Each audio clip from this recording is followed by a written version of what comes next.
No one really owns the internet, but the US government certainly controls a fair portion of how things run. Now, in the face of growing pressure, it said it would give up its regulatory role next year. I think there's no question that the concerns about US government surveillance have really blown open the conversation around internet governance, about who is important and who has control over the pipes, over the functions, over the structures that run the backbone of the internet.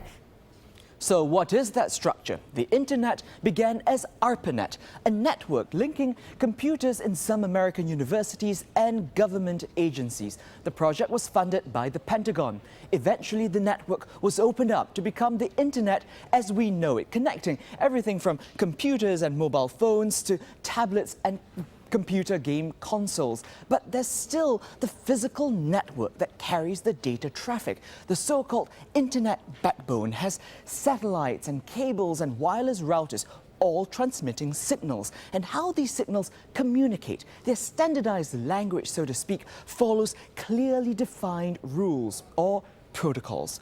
One such protocol is the naming of web addresses, suffixes such as .com and .net. They're regulated by the Internet Corporation for Assigned Names and Numbers, or ICANN. Now, although it's a non-profit group, many of its decisions still require approval from the US Department of Commerce. That will soon undergo reforms. The idea is to change the stewardship from the US government to the global multi-stakeholder process. And I don't think that anybody will see any difference on the way the internet is performing, because the things that we are talking about are really at a very high level of the internet functionality.